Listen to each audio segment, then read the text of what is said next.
Assalamualaikum warahmatullahi wabarakatuh. Waalaikumsalam Waalaikumsalam warahmatullahi warahmatullahi wabarakatuh. wabarakatuh. Oke, adik-adik mahasiswa sekalian, hari ini kita memasuki materi perkuliahan pertemuan ke-9 dengan mata kuliah biologi sel dan juga molekuler dengan materi ajar kita yakni substansi genetik pada sel. Izinkan Ibu untuk memperkenalkan diri terlebih dahulu. Nama Ibu Aulia Wulidatul Mufidah dengan NIM 24030204047. Dan di sini Ibu tidak sendiri, Ibu dengan rekan-rekan Ibu. Monggo. Baik adik-adik, sebelumnya perkenalkan nama Ibu Mila Reva Nurwazuni dengan NIM akhir 071. Baik, perkenalkan nama Ibu Gina Sari dengan NIM 24030204049. Baik adik-adik, perkenalkan nama Ibu Amanda Amelia Puspitasari dengan NIM akhir 060. Perkenalkan, Ibu Roro Sofia Tias dengan NIM akhir 076. Perkenalkan, nama Ibu Feriska Prameswari Agatha dengan NIM akhir 073. Perkenalkan nama Ibu Ira Ramadita dengan NIM akhir 078. Perkenalkan nama Ibu Eka Murni Setiani dengan NIM akhir 067. Oke, itu tadi rekan-rekan Ibu yang akan membantu Ibu dalam memberikan materi kepada kalian. Baik, kita lanjut saja ke materinya ya. Kita mulai masuk ke materinya. Baik, kita akan memulai mata kuliah biologi sel dan molekuler, yaitu pertemuan ke-9 dengan materi yaitu substansi genetik pada sel. Oke, baik. Sebelum kita masuk ke dalam materi, kita akan membaca dan memahami dulu capaian pembelajaran lulusan pada materi substansi genetik pada sel. Jadi CPL 3 yaitu mengembangkan pemikiran logis, kritis, sistematis, dan kreatif dalam melakukan pekerjaan yang spesifik di bidang keahliannya. Selanjutnya yaitu CPL 5, yaitu mampu mendemonstrasikan pengetahuan biologi pada tingkat molekul, sel, dan organisme, serta interaksinya dengan lingkungan. Dan untuk CPMK, yaitu capaian pembelajaran mata kuliah yang terkait dengan pertemuan ke-9 ini pada materi substansi genetik yang terdapat pada sel, yaitu CPMK 2, yaitu mahasiswa dapat menganalisis struktur dan fungsi molekul biologis yang penting dalam sel dalam level C4. Baik, selanjutnya yaitu substansi genetik yang terdapat pada sel. Di sini mahasiswa mampu yang pertama menjelaskan struktur dan fungsi masing-masing substansi genetik, yaitu DNA, RNA, dan lain-lain. Yang kedua, menjelaskan pengertian genom, transkriptom, dan proteom serta aplikasinya. Yang ketiga yaitu membandingkan organisasi gen pada sel eukariot dan prokariot. Selanjutnya yaitu menjelaskan struktur dan fungsi substansi genetik dan akurat. Mengaitkan konsep genom, transkriptom, dan proteom dengan aplikasi biologi molekuler. Dan yang kelima yaitu menunjukkan pemahaman kritis dalam membandingkan organisasi genetik antara eukariot dan prokariot. Baik, selanjutnya dijelaskan oleh rekan saya yaitu Ibu Roro. Oke, selanjutnya kita langsung masuk pada definisi substansi genetik. Nah, di sini substansi genetik adalah molekul atau struktur dalam sel makhluk hidup yang membawa, menyimpan, dan mewariskan informasi genetik dari satu generasi ke generasi berikutnya. Jadi ini misalkan kita manusia. Kita adalah organisme yang tersusun dari banyak sistem organ. Nah, sistem organ ini tersusun dari organ-organ. Organ-organ tersusun dari banyak jaringan. Dan jaringan tersusun dari banyak sel. Nah, di dalam sel ini terdapat molekul-molekul penting. Salah satunya adalah substansi genetik. Nah, si substansi genetik ini dalam hal ini bisa kita sebut sebagai DNA atau RNA. Dan informasi genetik di sini bisa kita sebut sebagai gen. Oke, bisa dibayangkan ya, DNA atau RNA ini adalah molekul. Ini adalah wadah yang isinya di dalam DNA tersebut ada informasi genetik berupa gen. Nah, si substansi genetik kan berfungsi untuk membawa, menyimpan, dan mewariskan si gen ini. Misalkan ini ada kasus, kita punya DNA yang di dalamnya itu terdapat gen pewaris rambut, pewarisan sifat rambut gelombang. Misalkan orang tua saya punya rambut gelombang, kemudian saya juga punya rambut gelombang. Kenapa kok bisa? Karena informasi gen tersebut bisa diteruskan ke saya, diturunkan ke saya melalui substansi genetik ini. Dapat bisa ditangkap ya maksudnya?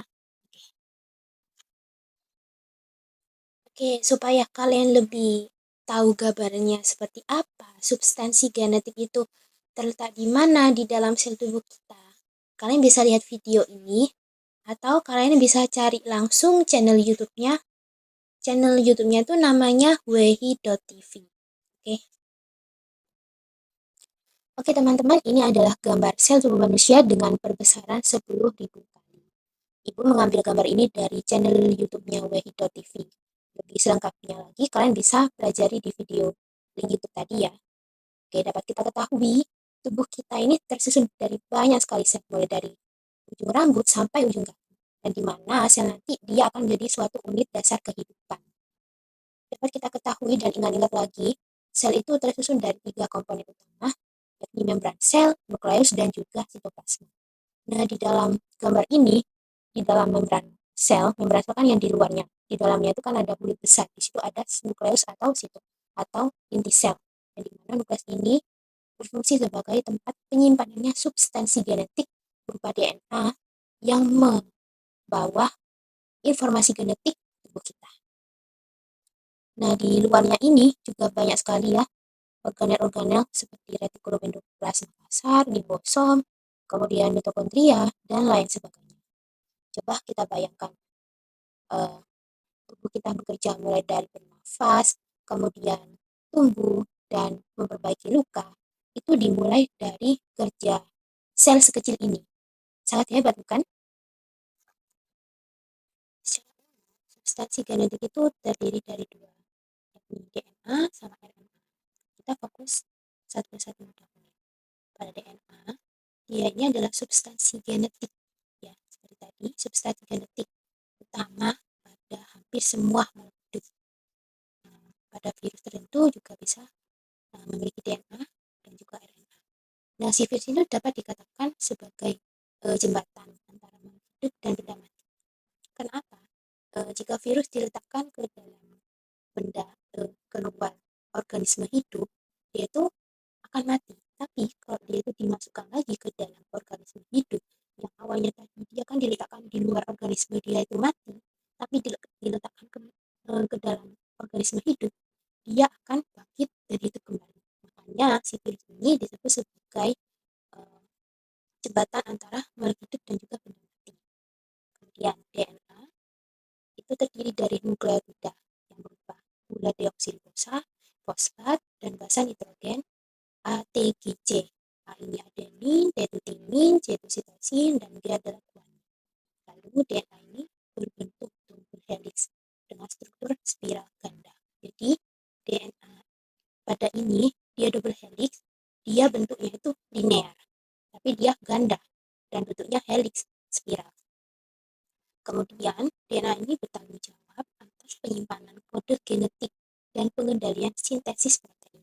Jadi selain DNA ini sebagai tempatnya penyimpanan informasi genetik atau kode genetik, dia ini sebagai pusat yang mengendalikan seluruh aktivitas, terutama pada proses sintesis protein, yang nantinya akan bekerja sama dengan RNA.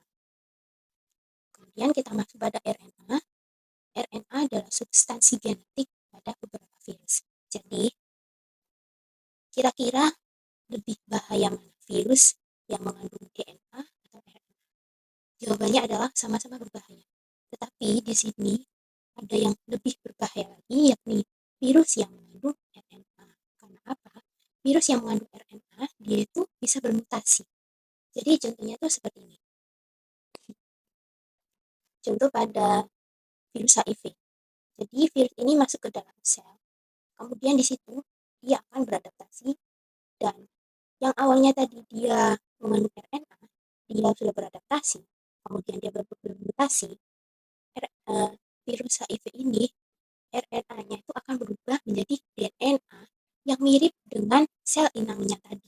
Sehingga pas dia keluar lisis dan bertemu dengan sel darah putih, dia ini dianggap baik dan tidak terdeteksi kalau dia adalah sel jahat. Karena apa? Karena dia mengandung DNA yang mirip dengan sel inangnya tadi. Yang awalnya sel inangnya tadi baik. Kemudian DNA ini berperan sebagai perantara dalam ekspresi gen. Jadi ekspresi gen kan berkesinambungan dengan adanya sintesis protein.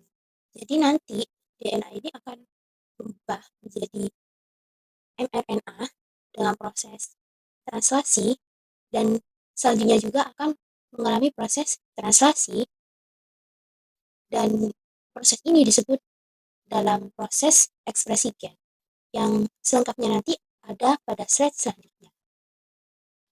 Kemudian RNA terdiri dari nukleotida sama seperti DNA tadi ya, tapi di sini bedanya adalah dia menggunakan gula ribosa. Kemudian fosfat dan basa nitrogen AUCG, adenin, urasil, sitosin, guanin. Kemudian umumnya berbentuk rantai tunggal. Jadi dapat kita simpulkan di sini ya, perbedaan antara DNA dan RNA selain dari fungsinya sendiri, tapi fungsinya yang saling membantu. Di sini dari DNA dia ini bentuknya double helix. Oh ya, saya sempat lupa tadi. Jadi bentuk DNA itu ada dua macam, sirkuler sama linear. Jadi kalau di sini dia ini double helix, spiral ganda. Di sini tuh dia berbentuk linear, dia berbentuk lurus dan biasanya berada pada inti sel. Ya, tepat sekali pada kromosom DNA inti sel. Nah, di situ dia berbentuk linear, lurus, double helix.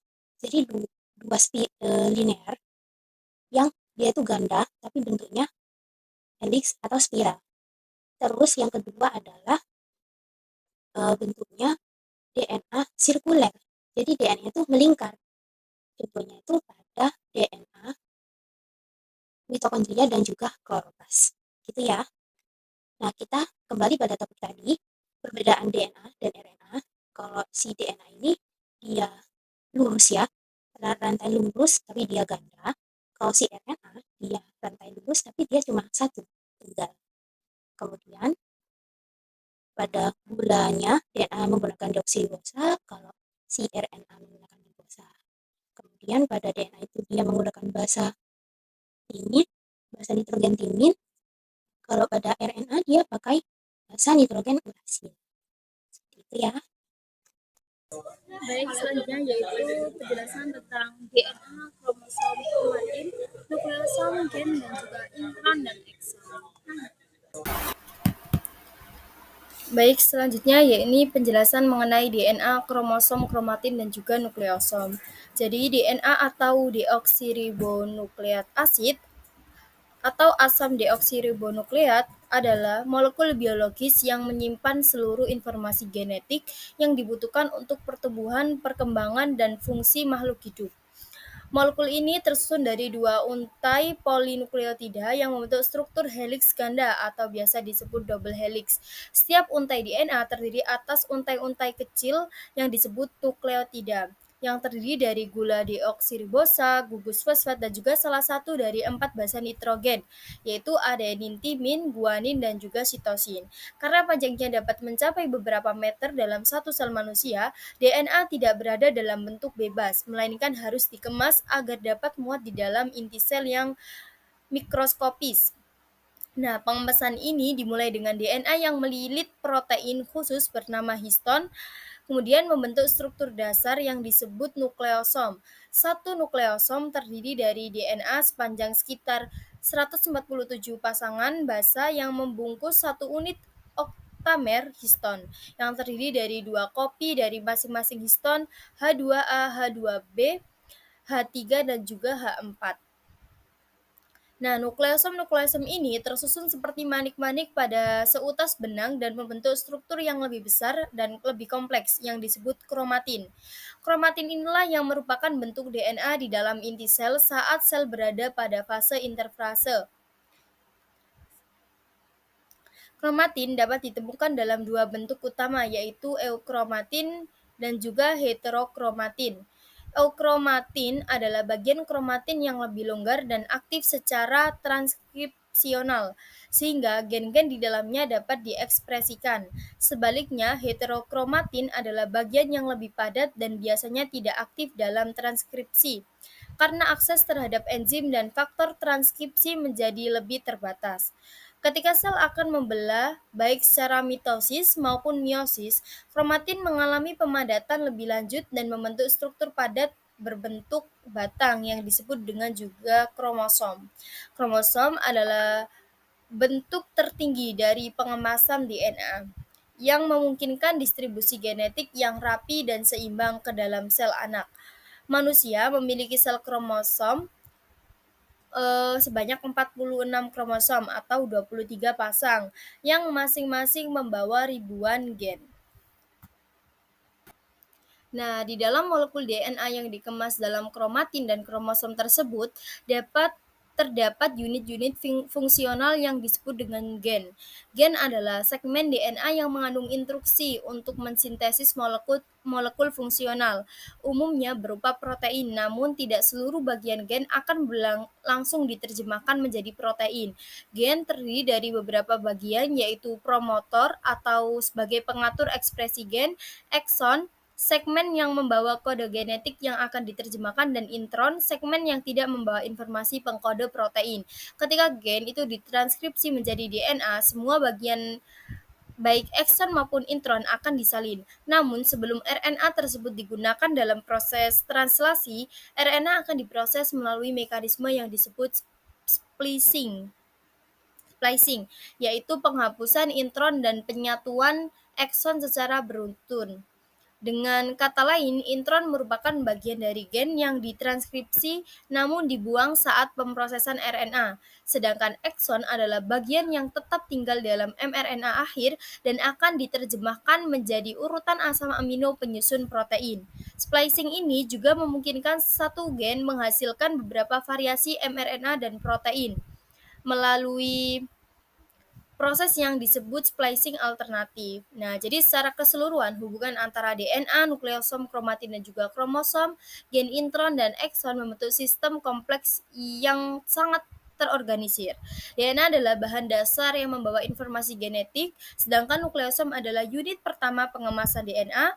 Nah, kumpulan dari nukleosom ini membentuk kromatin yang dapat berubah menjadi kromosom saat pembelahan sel. Di dalam DNA terdapat gen, dan di dalam gen terdapat ekson dan intron yang berperan penting dalam regulasi dan ekspresi informasi genetik.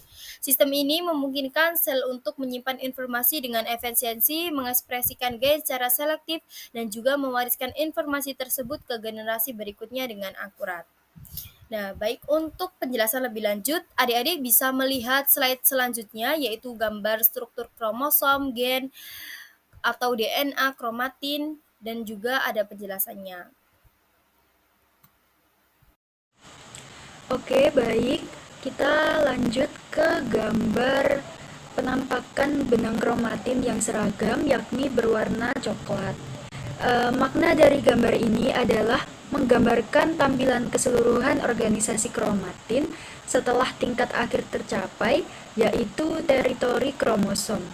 Nah, ini meskipun tidak diberi warna yang berbeda, benang yang terlihat merupakan kromatin yang terorganisasi dalam wilayah tertentu dalam inti sel. Kita lanjut ke gambar selanjutnya, yakni menampilkan inti sel atau nukleus yang dibelah untuk memperlihatkan wilayah-wilayah berbeda di dalamnya yang masing-masing diisi oleh struktur menyerupai benang warna-warni. Nah, makna dari gambar ini adalah setiap warna memiliki kromosom yang berbeda-beda.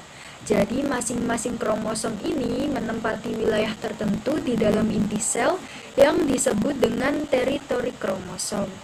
Ini menggambarkan bahwa kromosom tidak tersebar acak di dalam inti, tapi memiliki wilayah spesifik yang terorganisir. Baik, kita lanjut ke gambar selanjutnya, yakni gambar ini menjelaskan tingkat-tingkat pengemasan DNA menjadi kromosom di dalam sel yang sedang membelah. Jadi di gambar ini ada bagian A, yakni ilustrasi struktur kromosom. Nah, gambar ini menunjukkan tahapan pengemasan DNA dari struktur paling sederhana hingga membentuk kromosom yang padat. Ini ada yang pertama ada DNA double helix, yaitu struktur dasar DNA yang berupa helix ganda. Yang kedua ada histon atau protein histon, dan di sini juga ada nukleosom. DNA yang membungkus protein histon membentuk unit kecil yang disebut dengan nukleosom. Lalu ini adalah tingkat pertama pengemasan. Ada chromatin fiber, juga ada looping atau serat kromatin yang membentuk loop-loop atau lingkaran yang memadat atau untuk pemadatan lebih lanjut. Lalu selanjutnya ada kromatid, yakni loop kromatin yang membentuk kromatid, yang merupakan salah satu lengan dari kromosom. Lalu ada kromosom, yakni dua kromatid identik bergabung di sentromer membentuk kromosom utuh, seperti yang nampak pada saat pembelahan sel mitosis ataupun juga meiosis. Lalu di samping sebelahnya ini ada bagian B, yakni gambar dari citra mikroskop elektron atau SEM ya. Jadi gambar ini menunjukkan gambar nyata kromosom yang telah dipadatkan dalam sel yang sedang membelah. Jadi ini bentuk dari perbesaran 6050 kali dengan menggunakan scanning elektron mikroskop. Tuh. Baik, ini adalah gambar DNA atau deoksiribonukleik asid. DNA ini adalah bahan genetik utama kita, bentuknya seperti helix ganda atau dua untai yang berbilin. DNA ini sangat panjang dan kalau dibentangkan bisa mencapai lebih dari 2 meter dalam satu sel manusia. Agar DNA ini bisa masuk ke dalam inti sel yang kecil, ia harus dikemas dengan sangat rapat. DNA akan melilit protein khusus yang disebut histon.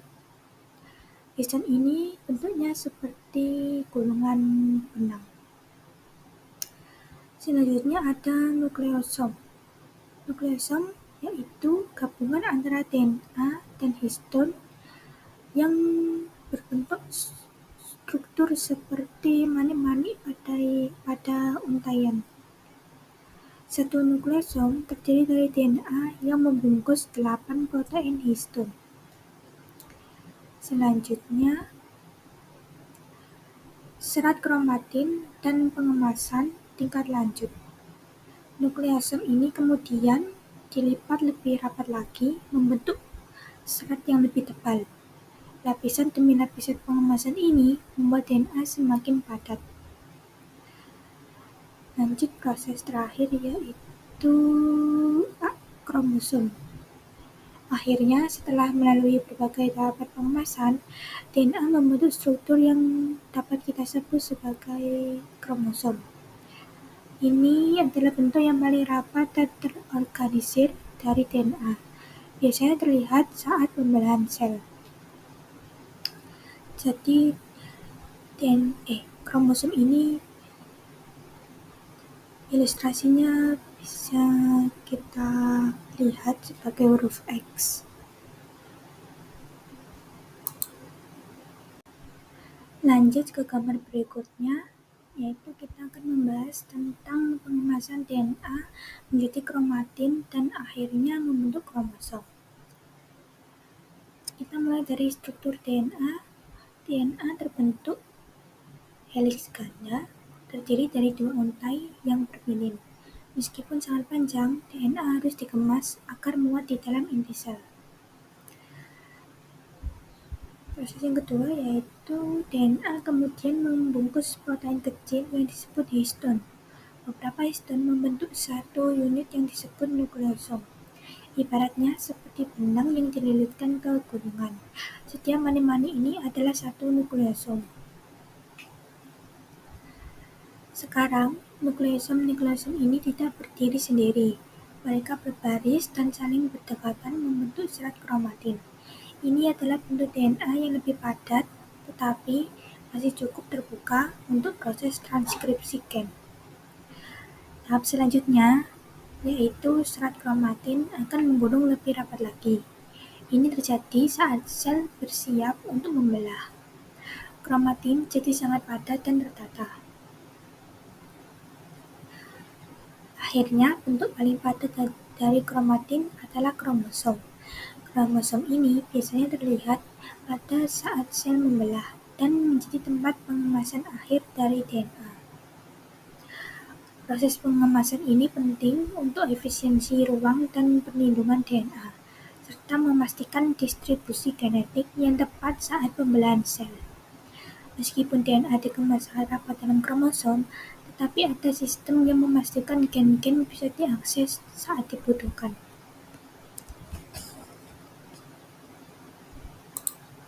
Lanjut, yaitu perbedaan antara sel eukariotik dan sel prokariotik. Yang pertama, lokasi materi genetik. Sel eukariotik berada di dalam inti sel atau nukleus yang dibatasi oleh membran, sedangkan sel prokariotik berada di dalam nukleoid dan tidak dibatasi oleh membran inti. Yang kedua, bentuk DNA utama. Sel eukariotik berbentuk linear atau tersusun dalam kromosom, sedangkan sel prokariotik berbentuk sirkular, yaitu berupa satu molekul DNA utama. Ketiga, jumlah kromosom. Sel eukariotik berjumlah lebih dari satu kromosom tergantung spesies. Sedangkan pada sel prokariotik biasanya satu kromosom utama. Yang keempat adalah struktur DNA. Sel eukariotik terikat pada histon yang membentuk kromatin, sedangkan sel prokariotik tidak terikat pada histon, meskipun ada protein sejenis. Yang kelima adalah plasmid. Pada sel eukariotik, plasmid ini jarang ditemukan, hanya pada beberapa eukariot, misalnya ragi. Pada sel prokariotik umumnya ditemukan, yaitu berupa DNA ekstrasirkular kecil. Yang keenam adalah organel pengandung DNA. Pada sel eukariotik ada organel pengandung DNA-nya, misalnya di mitokondria dan kloroplas. Sedangkan pada sel prokariotik tidak ada organel bermembran. Yang ketujuh, replikasi DNA. Sel eukariotik replikasi DNA-nya kompleks, itu melalui mekanisme fase S pada siklus sel. Sedangkan pada sel prokariotik sederhana dan replikasi dimulai dari satu origin. Yang kedelapan adalah transkripsi dan translasi. Sel eukariotik terpisah secara ruang dan waktu, proses transkripsi dan translasinya.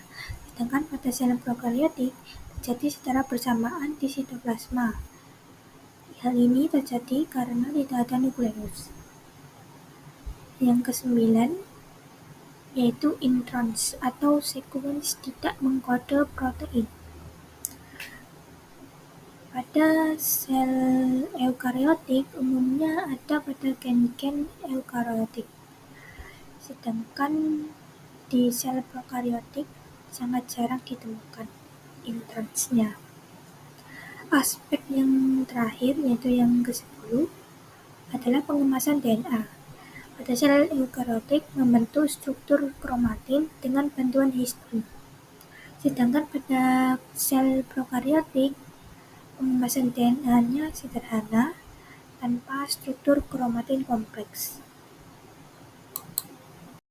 Baik adik-adik, untuk selanjutnya Ibu Amanda akan menjelaskan mengenai tingkatan analisis omik yang berkontribusi pada pemahaman yang komprehensif melalui integrasi data multi-omik. Dalam konteks substansi genetik sel yang kita bahas, kita dapat mengidentifikasi beberapa tingkatan yang penting, di antaranya ada di slide berikutnya. Nah, ini merupakan tingkatan dari omik. Kita tahu di atas sendiri merupakan genomik. Tingkatan ini menganalisis keseluruhan informasi genetik suatu organisme yang tersimpan di dalam DNA. Pada tingkatan ini mencakup beberapa hal, di antaranya pemetaan, pengurutan, dan analisis struktur serta fungsi seluruh genom. Pemahaman genomik memberikan dasar mengenai potensi genetik yang dimiliki oleh sel. Selanjutnya, tingkatan kedua ada epigenomik. Melanjutkan dari informasi genetik dasar, epigenomik mempelajari modifikasi kimiawi pada DNA dan protein histon yang tidak mengubah urutan DNA itu sendiri. Jadi, urutan DNA tetap sama. Namun, dapat mempengaruhi ekspresi gen. Modifikasi epigenetik berperan penting dalam regulasi genetik dan respons sel terhadap lingkungan. Untuk selanjutnya, tingkatan ketiga ada transkriptomik. Tingkatan ini menganalisis keseluruhan molekul RNA, termasuk mRNA, tRNA, rRNA, dan miRNA, yang dihasilkan oleh sel pada waktu tertentu.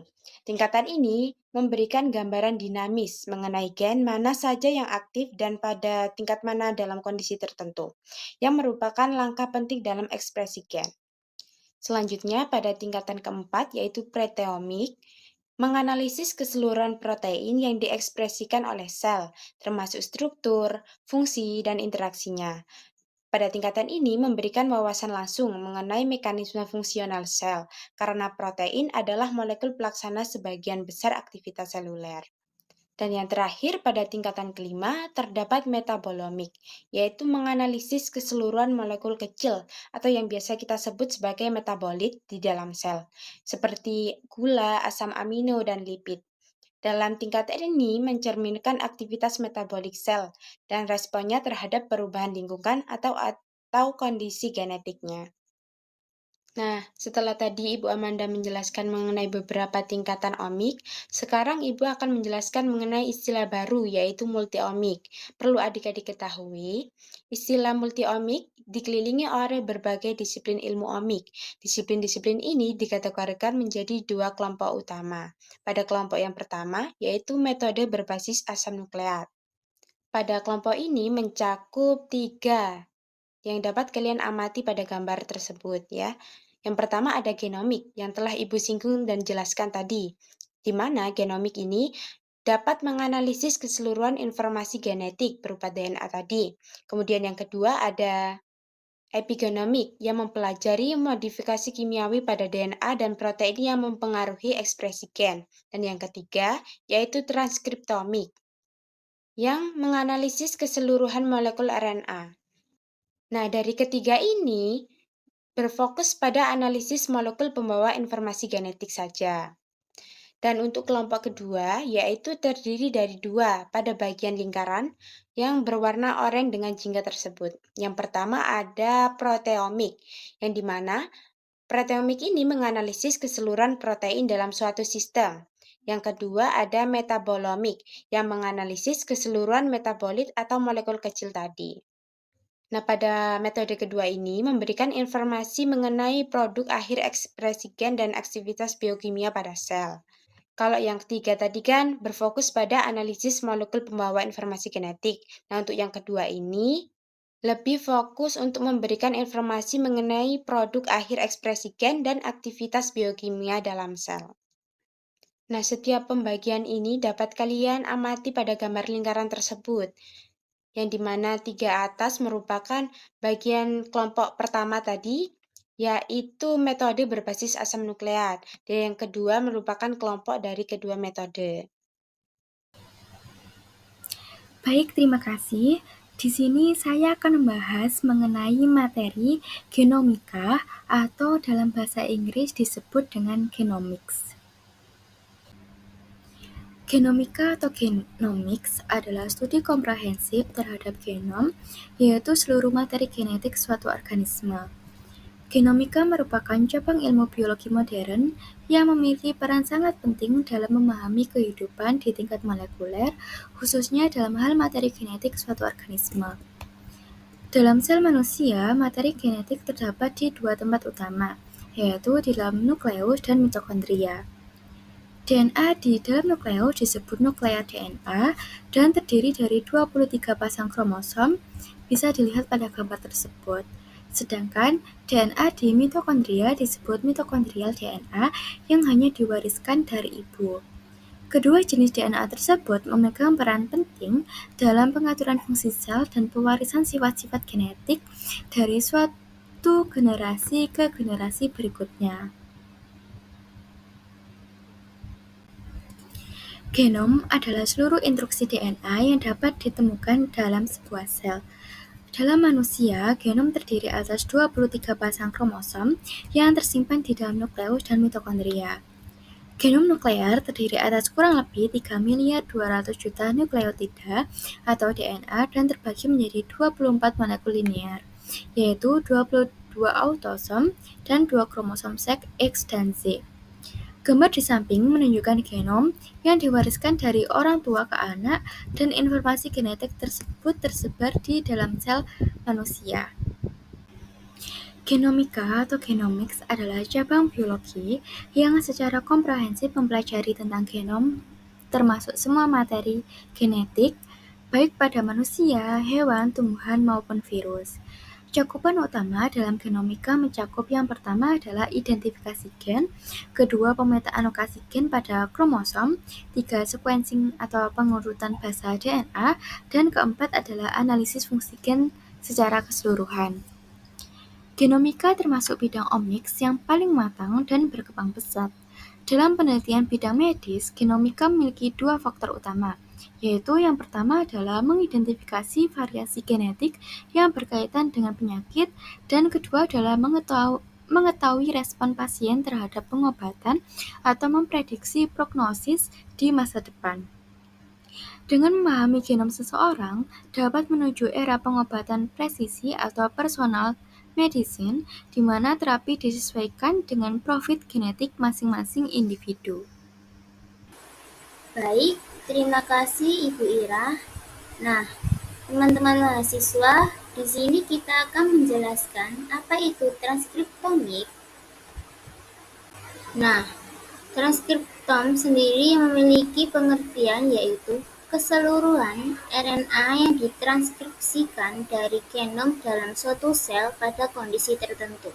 Di sini dijelaskan bahwa transkriptom memiliki kumpulan lengkap dari transkrip RNA yang dihasilkan oleh genom suatu organisme dalam suatu kondisi atau waktu tertentu.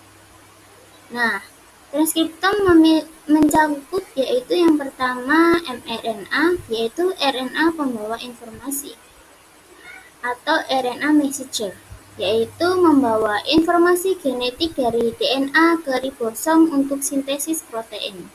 Dan yang kedua yaitu tRNA, rRNA, dan RNA non-coding lainnya seperti miRNA, scRNA, dan incRNA. Di sini dibagi menjadi dua, yaitu yang pertama tRNA atau RNA transfer, yaitu membawa asam amino ke ribosom untuk sintesis protein. Yang kedua rRNA atau RNA ribosom, yaitu komponen struktural ribosom yang berperan dalam sintesis protein. Nah, transkriptom dapat memberikan informasi tentang yang pertama yaitu ekspresi gen. Merupakan tingkat ekspresi gen dalam suatu kondisi atau waktu tertentu. Yang kedua yaitu regulasi gen, yaitu bagaimana gen diatur dalam suatu kondisi atau waktu tertentu. Dan yang ketiga yaitu jalur biologis, yaitu bagaimana gen dan protein berinteraksi dalam suatu jalur biologis. Di sini catatan pentingnya yaitu transkriptom bersifat dinamis, artinya berubah tergantung pada jenis sel, waktu, dan kondisi lingkungan. Studi transkriptom dilakukan dengan teknik seperti RNA-seq atau microarray. Baik, selanjutnya akan dijelaskan oleh rekan Ibu, yaitu Ibu Eka. Jadi selanjutnya kita akan membahas tentang proteomics ya. Jadi agar kita tahu apa sih itu proteomics. Baik, jadi kita akan membahas proteom, yaitu proteom adalah keseluruhan protein yang diekspresikan oleh suatu sel, jaringan, atau organisme pada waktu tertentu dan dalam kondisi tertentu.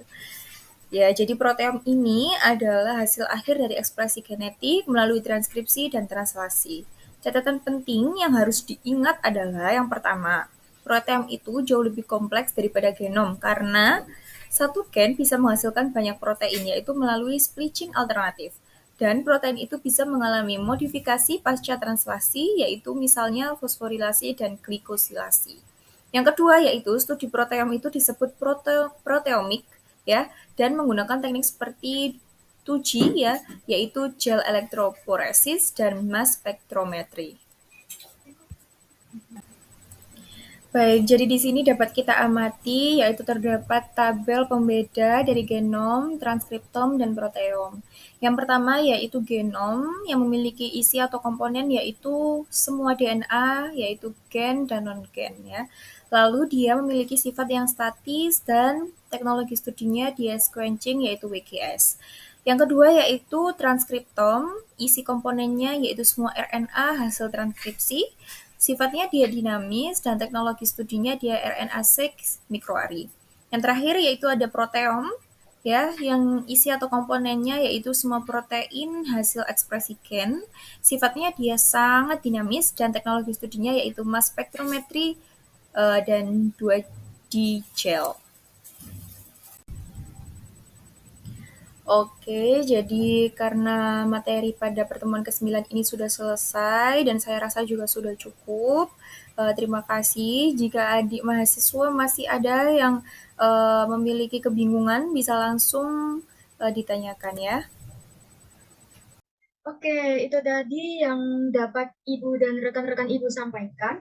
Apabila adik-adik mahasiswi di sini masih ada yang dibingungkan, boleh untuk bertanya. Silahkan. Baik, dengan adik Milah Reva, silahkan bertanya. Baik Ibu, terima kasih atas kesempatannya. Sebelumnya, perkenalkan nama saya Mila Reva Wazuni dengan NIM akhir 071. Yang ingin saya tanyakan yaitu, bagaimana kalau misal ada kasus seorang peneliti itu menemukan bahwa pada jaringan kanker paru-paru ditemukan banyak gen yang seharusnya tidak aktif justru mengalami peningkatan ekspresi. Nah, setelah dianalisis, diketahui bahwa DNA dalam sel-sel kanker tersebut tidak dikemas pada sel normal. Apa hubungan antara cara DNA dikemas dengan regulasi ekspresi gen dan bagaimana kondisi ini bisa memicu penyakit? Terima kasih, Ibu. Baik, bagus sekali pertanyaannya. Mungkin dari ibu-ibu dosen yang lain bisa membantu saya untuk menjawab. Oke, baik. Jadi di sini saya akan menjawab pertanyaan dari mahasiswa tadi ya yang sudah ditanyakan. Jadi, apa sih hubungan antara DNA dengan regulasi ekspresi gen dan bagaimana kondisi ini bisa memilah itu agar gen-gen tertutup dan tetap mati atau tidak aktif. Kalau DNA-nya jadi lebih longgar, itu seperti yang terjadi pada sel kanker paru-paru, gen-gen yang seharusnya diam itu bisa jadi aktif. Nah, akibatnya itu dapat memicu kanker bisa menyala, sel terus membelah tanpa henti, dan mekanisme bunuh diri sel itu tidak bekerja. Seperti itu ya. Ya, Baik, Ibu, terima terima kasih. kasih. Terima kasih Ibu Eka atas jawabannya. Apakah bisa menjawab, Dek Mila? Ya, Ibu, sampun. Ya, baik. Apakah ada mahasiswa atau mahasiswi yang ingin bertanya lagi? Monggo.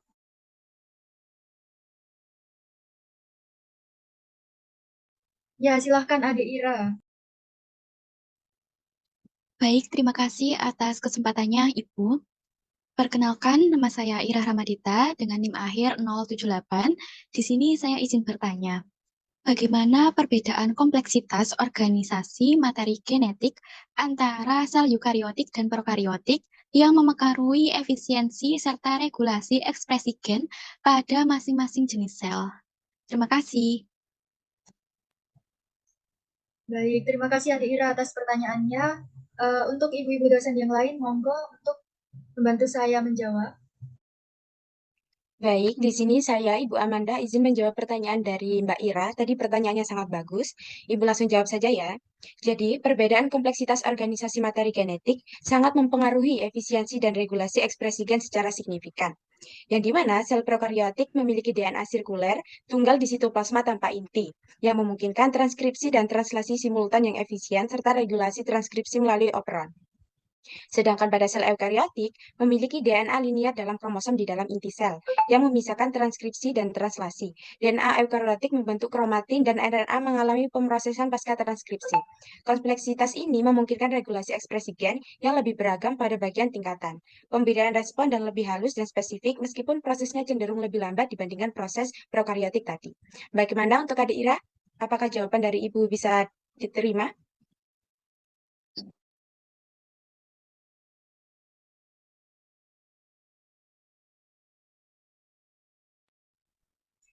Oke, baik. Sekian ya adik-adik untuk pertemuan kita pada hari ini.